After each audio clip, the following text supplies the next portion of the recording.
May nabalita ko na isang bansa dito sa Southeast Asia, talagang mandated every morning people are exercising. Singapore think is the one. one time, Singapore, meron silang tracker sa health promotion nila. Binibigyan nila yung citizens nila yung, alam niyo yung mga digital tracker. At pagka naka-attain ka ng certain number of steps, for example, or goal, bibigyan ka ng goal para sa body mo, para nagkakaroon ka ng voucher points dun sa iyong life savings, yung provident funds nila. So parang nako-convert siya into parang health coupons. Maybe we can do something like Yes. that in the Philippines.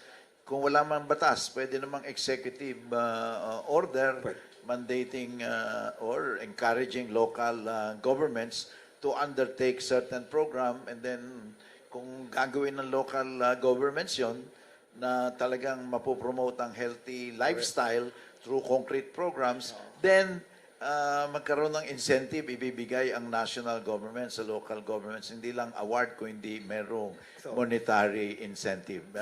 You think that's a good idea? That's a good idea. And actually, a month ago, Senator Joey, I went to Pampanga. I met all the governors of Luzon. And I'm also going to go and meet all the governors of Visayas and Mindanao. And the idea was to explain also all the programs we were doing. Sabi ko, malaki ang role ng local chief executive. The local chief executive is the parang secretary of health, chief health officer ng yung locality. Kasi if you don't provide food security, exercise, medicines, and healthcare, ikaw naman nasisisihin. Talo ka sa next election. Talaga namang overall general manager ang local executive. Siyang food czar. Siyang economic czar. Siya din ang health secretary. Siyang health czar.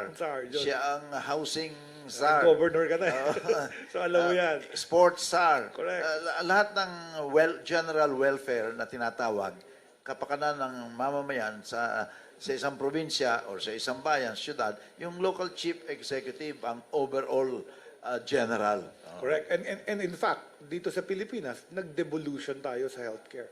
Dinivolve natin sila sa local chief executive. So, ang problema, naka-devolve na siya, pero si Secretary of Health pa rin ang sisihan. Pag walang gamot or bakuna sa health center, ako sinisisi. Pag walang doktor sa ospital, pero ospital ni Governor, ako sinisisi. Nung governor ako, sabi ko, irrelevant ang Department of Health. Actually, kung magaling ang yun ang governor. aking mantra doon. Sabi ko, hindi, sagot ko ito. Kaya doon ko kinuha yung word na sagot ko yan. Sagot ng local executive, supporting role. Ang main actor is the local government, then supporting actor lang ang national government kasi devolved na nga yung health, social welfare, agriculture, even housing, tourism, mga devolved. Devolved lahat yan. Supporting cast lang ang national government. But ano pa yung ibang programa na So yun, yung sa tinutulak? governor. And of course, na dinig nyo na, siyempre, ito very successful yung ating zero balance billing sa DOH hospitals.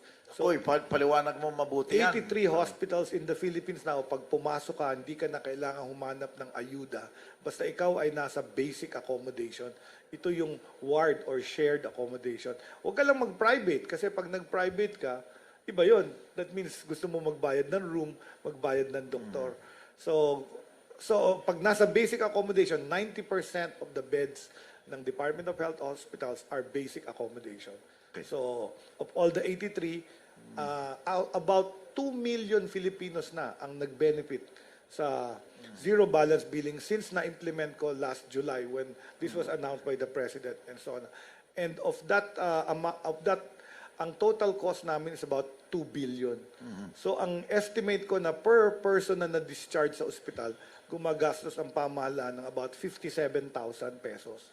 And of that 57, parang 30% is shared by PhilHealth kasi lahat tayo miyembro ng PhilHealth, and another 30% is paid for by yung MAIPIP, Medical Assistance for Indigent, and the remaining 40% is yung MOE na binibigay sa GAA namin, and yung PS, yung sweldo ng mga doktor at nurse. Kasi So, itong zero balance billing sa public hospitals lang. Yes, sa DOH hospitals lang. DOH hospitals. Liwanagin natin mabuti yun. DOH hospitals. And, But let me say, madaming governor nag-implement na nito before DOH started it. Kagaya Sa ano Laguna, sinasabi mo, oo. Laguna, In-implement, no? Pampanga, Bataan, Sultan Kudarat. Wala kang cashier yung ospital sa Sultan Kudarat. Nakadyaryo pa yon. So, kami actually ang kumopya. National government ang kumopya sa ibang performing excellent LGUs.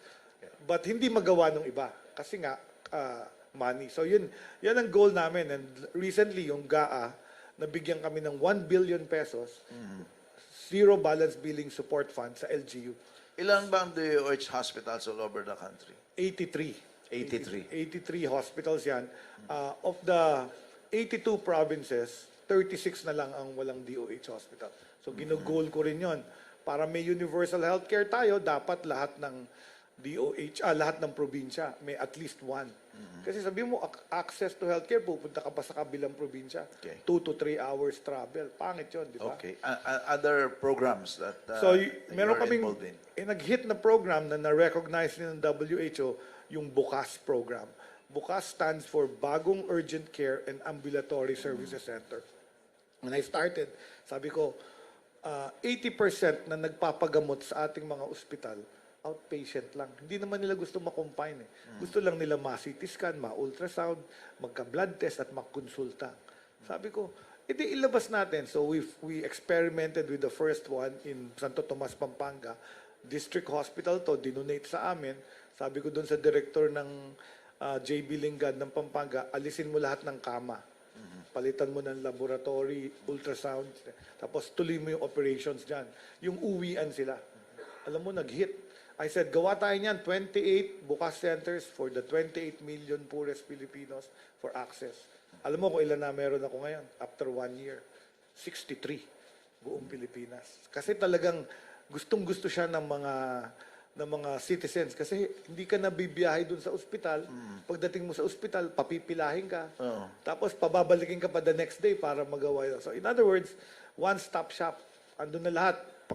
In 1 hour, sabi nga nung iba, in 1 hour, napapakonsulta ko yung anak ko, nabablood test, nabibigyan ako reseta, nakakauwi ako, makakabalik pa ako sa office, makakapasok sa office. Open siya 6 a.m. to 10 p.m. Tapos may urgent care. So kung hindi masyadong serious yung sakit mo, hindi ka naman namamatay, pwede ka nang i-manage dun sa urgent care. So ito pinatatakbo ng family and community medicine. Tapos once a week, pumupunta yung eye doctors, nagkakatarata, yung OB-GYN, nag-opera ng mga gynecologic procedures, yung surgery, gumagawa ng mga hernia, yung outpatient, yung uuwi ka rin sa bahay. After. So, By the way, naka-live stream tayo, ha? okay. Oo, kaya lahat ng salita mong binibitawan dito, ninonote down na ng mga taong bayan.